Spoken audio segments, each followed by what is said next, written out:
মেনে চলতে হবে। এই জন্য তো আল্লাহ তাআলা বলছেন, ওয়ালা তাহিনু ওয়ালা তাহজানু ওয়া আনতুমুল আ'লাউনা ইন কুনতুম মুমিনিন। যারা মুমিন হবে তাদের কোনো ভয় নাই। ওয়ালা তাহিনু ওয়ালা তাহজানু, তোমাদের কোনো ভয়ও নাই, তোমাদের কোনো চিন্তা টেনশনও নাই, কারণ তোমরা হচ্ছে মুমিন।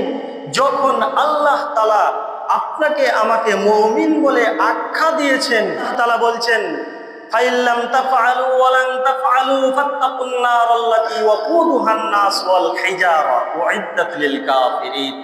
আল্লাহ তাআলা বলছেন, তোর সংবিধান হিসেবে এই রাসূলের মত, রাসূলের পথ তুমি অনুসরণ করো। আমি আল্লাহ তাআলা যে বিধান দিয়েছি তোমার জীবনকে সংস্করণ করার জন্য, তোমার জীবনকে সঠিক পথে ব্যয় করার জন্য, তোমার হায়াতকে সঠিক পথে ব্যয় করার জন্য যেই আমি বিধান দিয়েছি, এই বিধান মতে তুমি চলো।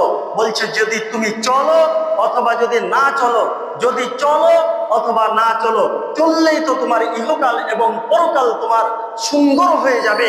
আর যদি আমার বিধানের ওপর, আমার রাসূলের পথের ওপর তুমি যদি না চলো, তাহলে বলছেন ফাইল্লাম তাফআলু ওয়া লান তাফআলু ফাত্তাকুন নারাল্লাতী ওয়াকুদুহান নাস ওয়াল হিজারা।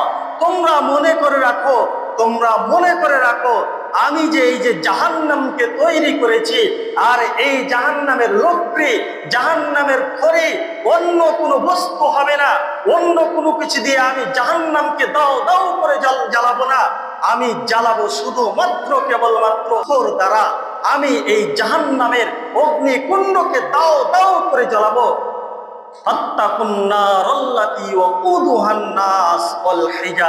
মানুষ এবং পাথর দ্বারা আমি এই জাহান্নামকে জ্বালাবো।